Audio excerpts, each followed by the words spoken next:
नमस्कार प्यारे दोस्तों, कैसे हो? बढ़िया हो सारे? तो दोस्तों, आपकी भारी कमांड्स के ऊपर, ठीक है, आपने काफ़ी कमेंट किए थे कि सर हमें जो है मूल विधि पढ़ाओ, मूल विधि पढ़ाओ। मूल विधि ये एसआई का टॉपिक है। दरोगाओं के जितने भी पेपर होते हैं दरोगा के, उनके अंदर आती है मूल विधि आपकी। मूल विधि और ये कॉन्स्टिट्यूशन से जुड़ा हुआ पार्ट है, यानी कि इंडियन कॉन्स्टिट्यूशन का एक और पार्ट माना जाता है, जिसके अंदर आपकी आईपीसी और सीआरपीसी आती है, यानी कि जो धाराएं होती है वो आती है इसके अंदर।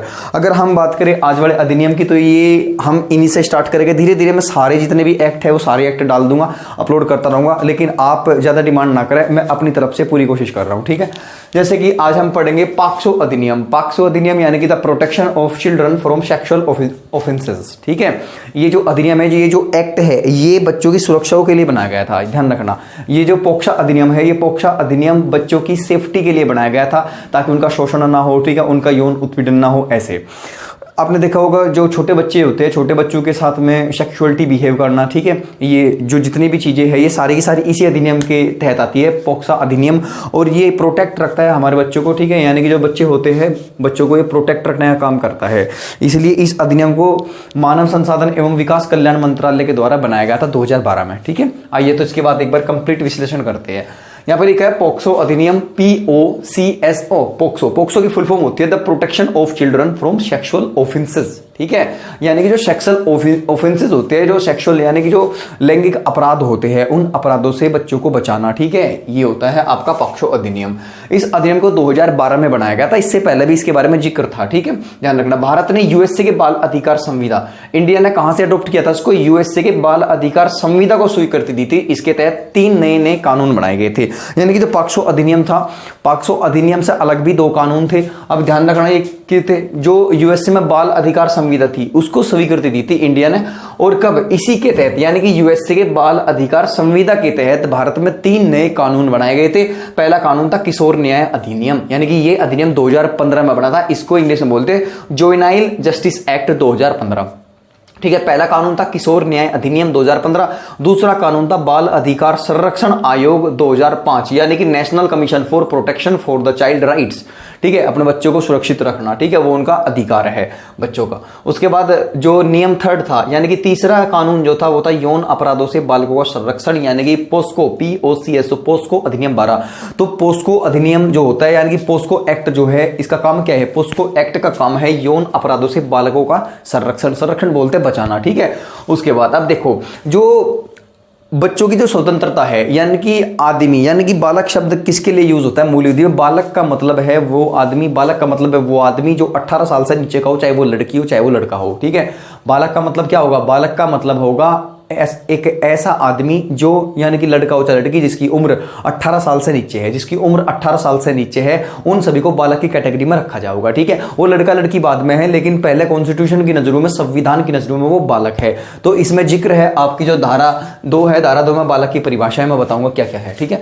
उसके बाद हमारे 3 आर्टिकल है, ये तीनों के तीनों आर्टिकल बच्चों के फेवर में है, यानी कि ये राइट्स है, राइट्स प्रोवाइड करते हैं। ऐसे जैसे आर्टिकल 15 का 3 पार्ट कहता है कि बच्चों की रक्षा के लिए विशेष कानून बनाया जा सकता है, यानी कि कोई भी स्टेट अगर अपने स्टेट में बच्चों की सुरक्षा को लेकर कोई कानून बनाना चाहता है तो बना सकती है, इसका अधिकार है आर्टिकल 15 के 3 पार्ट में, ठीक है ये। उसके बाद है आर्टिकल 39 का डे, ठीक है, आर्टिकल 39 का डे बच्चों व युवाओं को हर तरह से शोषण से बचाएगा, ठीक है। राज्य का कर्तव्य बनता है, राज्य का कर्तव्य बनता है, किसी भी स्टेट का, ये स्टेट की ड्यूटी बनती है कि वो अपने बच्चों का और अपने जो युवा है, यानी कि जो यूथ जनरेशन है, उनका हर तरह से एक्सप्लॉयटेशन, यानी कि हर तरह से शोषण रोकना राज्य का कर्तव्य है, ठीक है, चाहे वो किसी भी प्रकार का शोषण हो।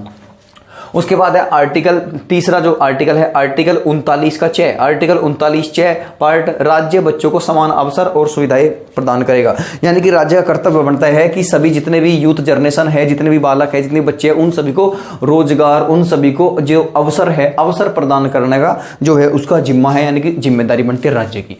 उसके बाद आता है आपका लैंगिक अपराधों से बच्चों का संरक्षण, लैंगिक अपराधों से बच्चों का संरक्षण 2012, इसी का नाम है पोस्को, ठीक है, ध्यान रखना, पोक्सो अधिनियम।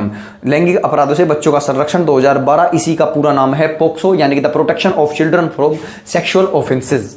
उसके बाद अगर बात करें नाबालिग बच्चों से, यहाँ देखो इसका टारगेट क्या है, किस लिए बनाया गया था ये पोक्सो अधिनियम।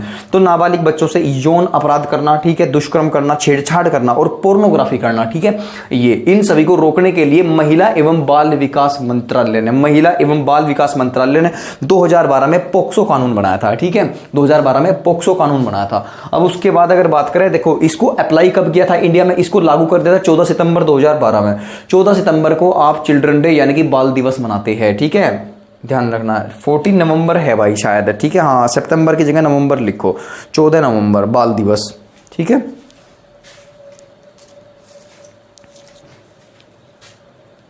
एक सेकंड भाई,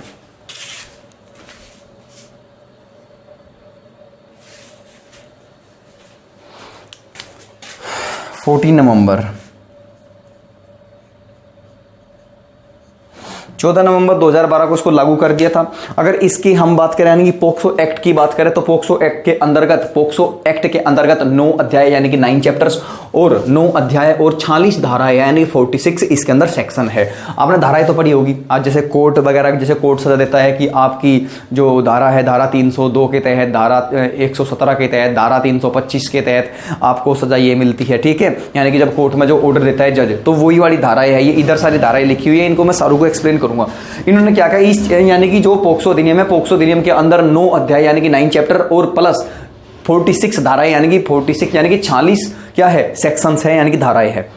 उसके बाद इस अधिनियम से क्या होता है, इस अधिनियम से जो देखो अगर इनमें से कोई भी काम हुआ किसी भी बच्चे के साथ में या किसी भी बालक के साथ में या किसी भी आदमी के साथ यौन अपराध, दुष्कर्म, छेड़छाड़ और पोर्नोग्राफी हुई है, तब इसी अधिनियम के साथ उस व्यक्ति की जो गिरफ्तारी होगी यानी कि जो अपराधी होगा, अपराधी की गिरफ्तारी तुरंत होगी एकदम, ठीक है। ये कौन सा एक्ट कहता है, पोक्सो अधिनियम कहता है इस बात को कि इस अधिनियम के बनाने से, ये जो कानून बनाया, इस कानून के बनाने से जो अपराधी होता है, अपराधी की जो गिरफ्तारी होती है वो तुरंत होगी और इसकी जो अपराधी की गिरफ्तारी होगी वो गिरफ्तारी तो होगी प्लस उसकी बेल यानी कि जनामत नहीं होगी, ध्यान रखना ये चीज भी।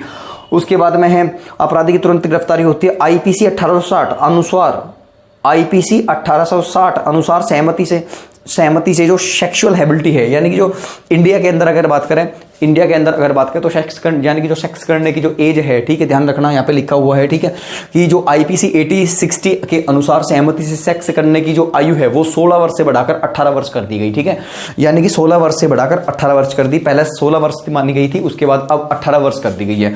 उसके बाद अगर बात है सुनवाई एक विशेष न्यायालय करेगा, यानी कि अगर इनसे संबंधित कोई भी अपराध होता है तो उसकी सुनवाई के लिए एक अलग से कोर्ट की व्यवस्था की जाती है।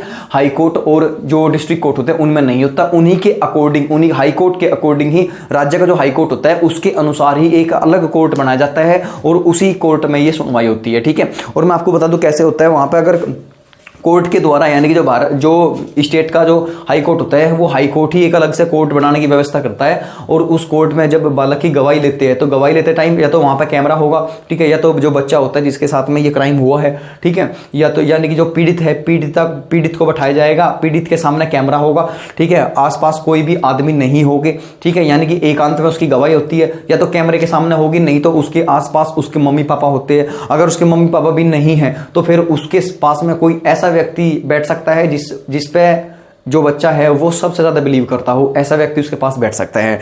और उसके बाद अगर कोई गवाही लेने के लिए आता है तो पुलिस उससे वर्दी में बिल्कुल भी पूछताछ नहीं करेगी। ये इसके पोक्सो एक्ट के ये नियम है। जो पुलिस होगी वो वर्दी में उससे पूछताछ नहीं करेगी, ठीक है। और पुलिस यानी कि हमेशा पूछताछ जो करेगी वो लेडीज करेगी। अगर लेडीज यानी कि लड़की है, अगर बालक में लड़की है तो लड़के की पूछताछ लड़की ही करेगी, ठीक है, लड़की की पूछताछ लड़की ही करेगी। अगर लड़का है तो लड़के की पूछताछ लड़का करेगा। तो ये कुछ टर्म्स एंड कंडीशंस भी इसके अंदर है।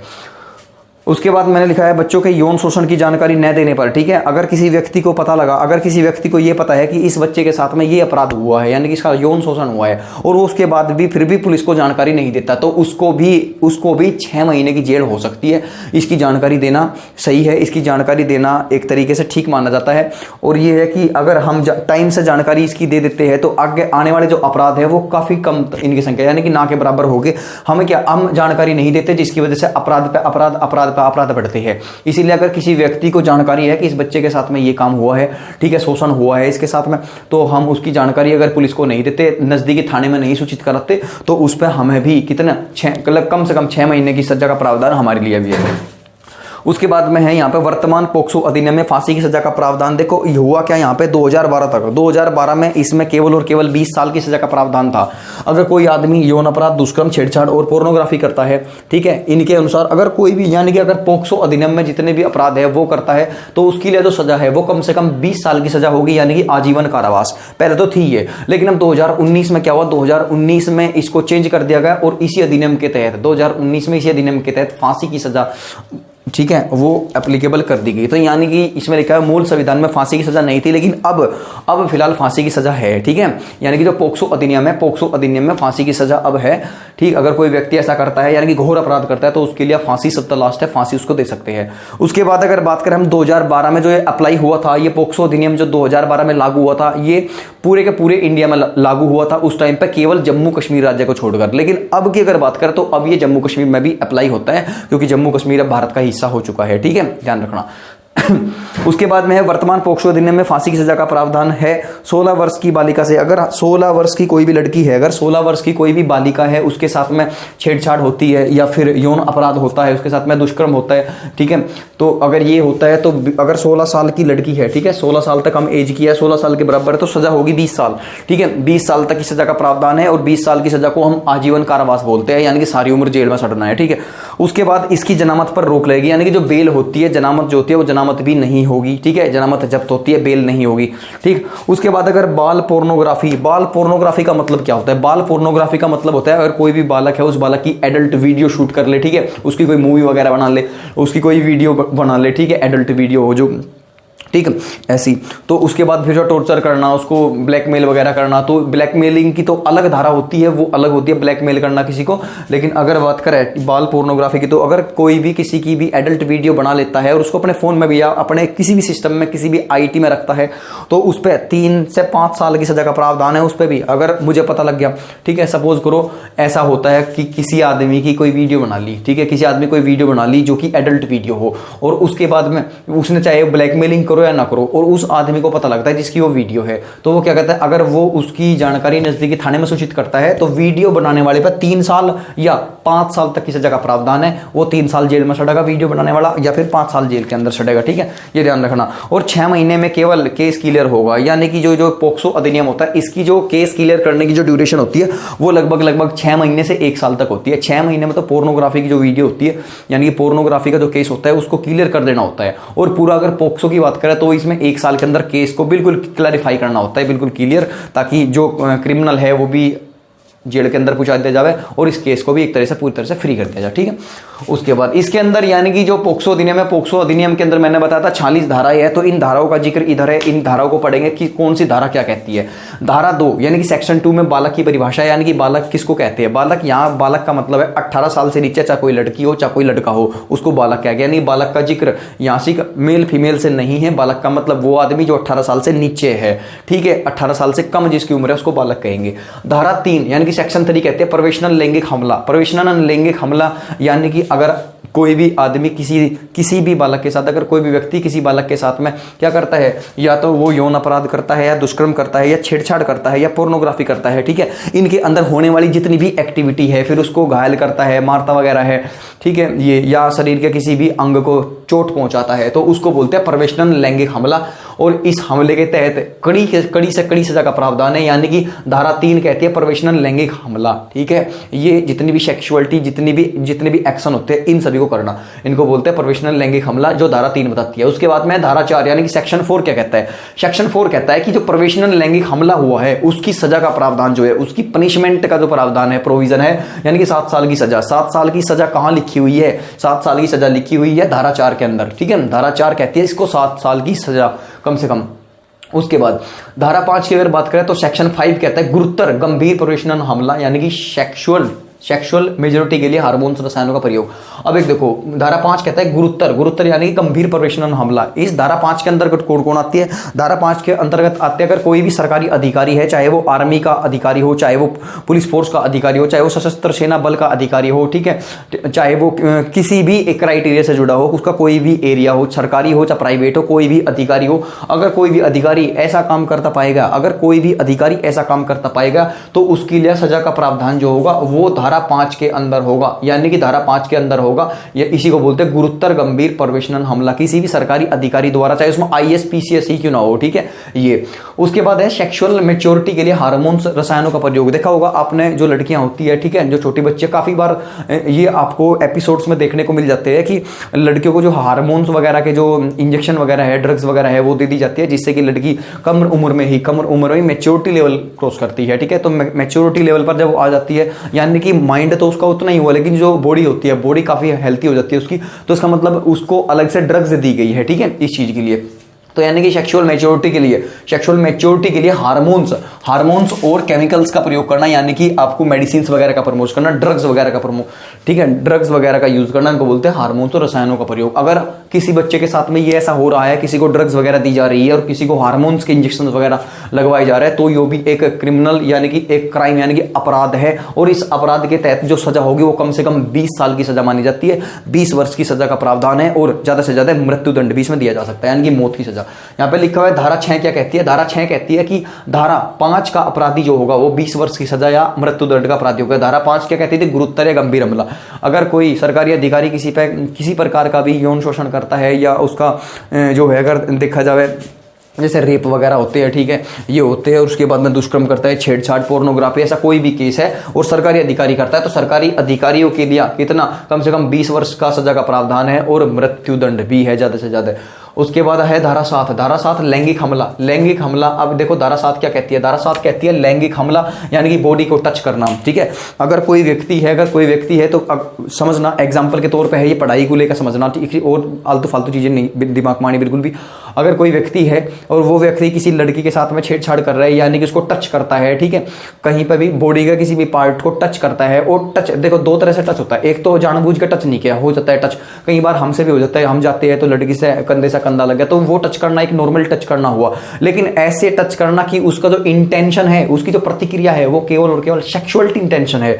सेक्सुअलिटी इंटेंशन का मतलब केवल और केवल लैंगिक, ठीक है, ध्यान रखना, लैंगिक उसकी इंटेंशन है, यानी कि उसका इरादा ही गलत है। तो ऐसे इरादे से करना कि उसका इरादा ही गलत हो, यानी कि नेक इरादा ना हो, ठीक, उसको बोलते हैं सेक्सुअलिटी इंटेंशन। और सेक्सुअलिटी इंटेंशन के लिए प्रावधान है सजा का। अगर कोई आदमी किसी भी बालक को सेक्सुअलिटी इंटेंशन से छूता है, सेक्सुअलिटी इंटेंशन टच करता है, तो उसके सजा का प्रावधान है। सेक्सुअलिटी इंटेंशन को कहां रखा गया है? धारा 7 में। धारा 8 कहती है, जो सेक्शन 8 है, धारा 8 कहती है कि लैंगिक हमले के लिए दंड 3 से 5 साल। अगर हम सेक्सुअलिटी इंटेंशन रख के किसी को छूते हैं गलत जगह, तो उसके लिए सजा का प्रावधान है, उसको 3 साल की सजा हो सकती है, और 3 साल से ज्यादा 5 साल तक की सजा हो सकती है। ऐसा कहां लिखा हुआ है सर? तो ऐसा पोक्सो की जो धारा है, धारा 8, उसके अंदर है, ठीक है। उसके बाद है धारा 9 में लिखा हुआ है गुरुतर गंभीर लैंगिक हमला। धारा 5 में वर्णित किसी व्यक्ति से करवाता है। यहाँ पे लिखा है गुरुतर या गंभीर हमला। गुरुतर का मतलब मैंने बताया था, जितने भी गुरुतर का मतलब गंभीर होता है, यानी कि जहां पे गुरुतर गंभीर हमला होगा वहां पे सरकारी अधिकारी मान लेना आप, ठीक है। सरकारी अधिकारियों के द्वारा अगर कोई भी काम होता है, या सरकारी अधिकारी किसी से जबरदस्ती करवाता है, ठीक है, किसी से जबरदस्ती करवाता है, तो उसको सजा का प्रावधान है, वो अपराध के अंदर रखा जाएगा। तो इसका मतलब धारा 9 कहती है कि कोई भी सरकारी अधिकारी किसी अपने आप भी नहीं कर सकता और किसी को कह भी नहीं करवा सकता इस काम को, ठीक है। उसके बाद है धारा 10। धारा 10 का मतलब है गुरुतर लैंगिक अपराध के लिए 5 से 7 साल की सजा, यानी गुरुतर लैंगिक अपराध, यही ऊपर वाला धारा 9 में लिखा हुआ है जो। तो धारा 9 में यानी कि अगर कोई सरकारी अधिकारी किसी से जबरदस्ती करवाता भी है ये अपराध, तो उसको भी सजा का प्रावधान है। इस काम के लिए अलग से सजा, यानी कि जो करता है उसके कहने पर वो 5 से 7 साल की सजा का वो भी हकदार होता है, उसको भी 5 साल की सजा मिलती है, और अधिकतम 7 साल की सजा ये हो सकती है बढ़ के। उसके बाद में है, आपने देखा होगा धारा 11। धारा 11 का मतलब लैंगिक उत्पीड़न यानी कि सेक्सुअल हरासमेंट बोलते हैं इसको।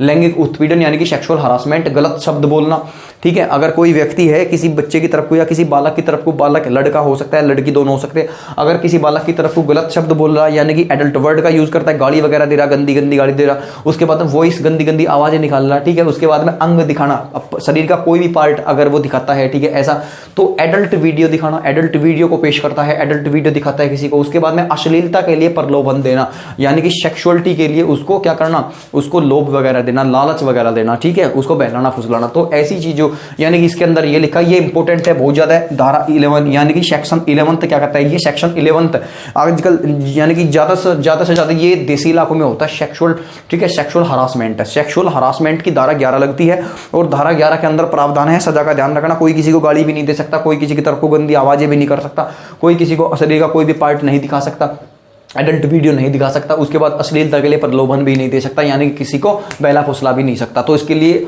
पोक्सो अधिनियम की धारा 11 लगती है। और इस धारा 11 में सजा कितनी है लगने पर, तो धारा 11 में लिखा हुआ है, ये धारा 12 में लिखा हुआ है लैंगिक उत्पीड़न के लिए दंड 3 वर्ष की सजा प्लस जुर्माना। अगर कोई व्यक्ति ऐसा करता पाएगा तो उसको 3 साल की सजा तो हो ही सकती है, 3 साल की सजा प्लस जुर्माना भी हो सकता है। जुर्माना पता नहीं कितना हो जाए, 1 लाख का हो जाए, 2 लाख का हो जाए, 10,000 का हो जाए, कुछ नहीं कह सकते, वो उसके अपराध के ऊपर होगा। यानी कि लैंगिक उत्पीड़न के लिए दंड 3 वर्ष की सजा हो सकती है अगर हम सेक्सुअल हरासमेंट करते हैं किसी के भी साथ। उसके बाद में है धारा 13। धारा 13 कहती है अश्लील साहित्य यानी कि मीडिया। अश्लील साहित्य यानी कि सपोज करो क्या होता है अश्लील साहित्य, अगर किसी बच्चे के साथ में कोई काम गलत हुआ है तो मीडिया उसको बार बार नहीं दिखाने की, मीडिया उसको बार बार नहीं दिखाने की, यानी कि उस बच्चे का जो फोटो वगैरह है वो पेश नहीं कर सकती, उस बच्चे का जो यानी कि उसकी जो आइडेंटिफाई है वो शो नहीं करने की। अगर ऐसा करता है मीडिया, उसकी आइडेंटिफाई को शो करता है तो मीडिया पे भी केस बनेगा, ध्यान रखना मीडिया पे भी केस बनेगा। अगर ऐसा करता है तो मीडिया पे भी केस बनेगा। और उसके लिए अगर कोई भी व्यक्ति उसकी मजाक वगैरह उड़ाता है, उस बच्चे की जिसके साथ अपराध हुआ है कोई मजाक उड़ाता है उसकी, तो उस पर भी केस। मजाक उड़ाने में मीडिया भी आती है और मजाक उड़ाने में, ठीक है, उसके गांव वगैरह के, उसके इलाके वगैरह के लोग भी आते हैं, जिनके लिए अगर वो ऐसा करते पाए गए तो उसके लिए सजा का प्रावधान। और सजा कितनी होगी, अगर उन्होंने पहली बार की तो उनको 3 साल की सजा होगी, लेकिन अगर वे नहीं मानने और आने के बाद दोबारा भी की तो दोबारा उनको 5 साल की सजा होगी। यानी कि सजा का कड़ी से कड़ी सजा का प्रावधान है इसमें। उसके बाद है धारा 15। धारा 15 कहती है कि बाल पोर्नोग्राफी, ठीक है, बाल पोर्नोग्राफी का मतलब, ठीक है, जो बच्चे होते हैं, जो बालक होते हैं, उनकी यानी कि 18 साल से कम, चाहे वो लड़का हो चाहे वो लड़की हो, उसकी कोई भी सेक्सुअल एडल्ट वीडियो अगर बनाता है कोई भी, ठीक है, उसकी कोई वीडियो वगैरह बनाता है तो उस वीडियो के बेस पे अगर वो थाने वगैरह में अपनी रिपोर्ट वगैरह लिखवाती है तो उसके लिए जो अपराधी है जिसने वीडियो शूट की है उसको 3 वर्ष की जेल होगी और प्लस जुर्माना भी होगा। 3 साल की जेल तो है ही है और प्लस जुर्माना है। और जो ऐसे काम करके जेल के अंदर जाता है उसकी कड़ी से कड़ी पिटाई होती है वहां पे भी, ठीक है, वहां पे भी खूब पिटता है वो सुबह से लेकर शाम तक। उसके बाद है धारा 16। धारा 16 कहते हैं षड्यंत्र में शामिल होना।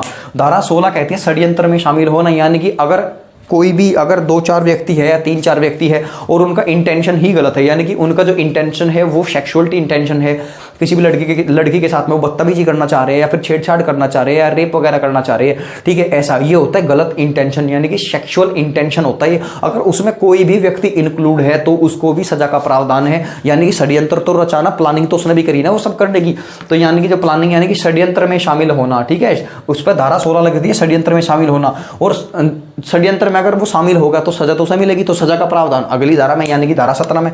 तो धारा 17 कहती है अगर षड्यंत्र में कोई भी आदमी शामिल है तो उस पर दंड का प्रावधान है। और जो दंड होगा वो दंड न्याय के अकॉर्डिंग होगा, यानी कि न्यायालय उसको करेगा, जसाब करेंगे उसको कितने से कितना उसको यानी कि दंड मिलना चाहिए। उसके बाद में धारा 18 यानी कि सेक्शन 18, ऐसा काम करने का प्रयास करने पर अगर कोई व्यक्ति ऐसा है, उसके दिमाग में ऐसा करने की सोच है कि मुझे ऐसा करना है, यानी कि उसकी प्लानिंग है, ठीक है, ऐसा व्यक्ति यानी कि जानबूझ कर ना करा हो लेकिन फिर भी अगर उसने कर दिया हो, छेड़छाड़ कर दी हो या इनमें से कोई भी काम यौन अपराध, दुष्कर्म, छेड़छाड़ या पोर्नोग्राफी कर दी हो, ठीक है, ऐसा करना ना चाहता हो लेकिन कर दी हो फिर भी, उसके लिए आधे दंड का प्रावधान है। यानी कि अगर उसको 10 साल की सजा होती है तो 10 में से 5 साल की सजा उसको होगी, यानी कि आधा दंड मिलेगा उसको, ठीक। यहाँ पे अगर कोशिश करता है, अगर ऐसा काम करने की कोशिश भी करता है तो उसको भी आधा दंड मिलेगा, यानी कि 50% जो पनिशमेंट है वो उसको मिलेगा, ठीक है। यहाँ पे जितना भी पनिशमेंट है उसका 50%, यानी कि अगर 20 साल की सजा थी आजीवन कारावास तो उसको 10 साल की मिलेगी। अगर 3 साल की सजा है तो 3 साल मतलब आधा साल, 1.5 साल की सजा मिलेगी उसको। उसके बाद में देखा होगा धारा 19। धारा 19 कहती है अपराधों की रिपोर्ट करना, ठीक है। धारा 19 इंपॉर्टेंट है। अगर किसी व्यक्ति के साथ, अगर किसी बालक के साथ में ये घटनाएं हुई हो, ये अपराध हुआ हो तो उसकी रिपोर्ट करना, ये धारा 19 के अंदर आता है। धारा 19 कहती है कि ऐसा अपराध अगर किसी बालक के साथ हुआ है तो उसकी रिपोर्ट करना, ठीक है ये। अब धारा 20 कहती है मामले की रिपोर्ट करने में विफल होने पर भी अपराधी होगा। अगर कोई व्यक्ति है और उसके किसी बालक के साथ में ये काम हुआ है और वो थाने में चले गया और वहां पे उसकी रिपोर्ट वगैरह नहीं लिखी गई, तो वो यानी कि वो व्यक्ति जिसके साथ अपराध हुआ है वो भी क्या है, वो सजा का हकदार है। अगर उसके साथ हुआ है तो उसको रिपोर्ट लिखवानी चाहिए। अगर घर वाले उसकी रिपोर्ट नहीं लिखवा रहे तो घर वाले भी सजा का हकदार है, ठीक है। और इसमें कितनी सजा हो सकती है, मामले की रिपोर्ट करने में विफल होने का मतलब है असफल, रिपोर्ट नहीं लिखी गई हो, विफल होने पर भी अपराधी होगा, ठीक है। और यहाँ पे इसकी सजा लिखी हुई है जो धारा 21 कहती है। धारा 21 में धारा 20 कहती है अगर रिपोर्ट नहीं हुई और रिपोर्ट कैंसिल हुई है, और अगर धारा 21 हुई तो धारा 21 अगर नहीं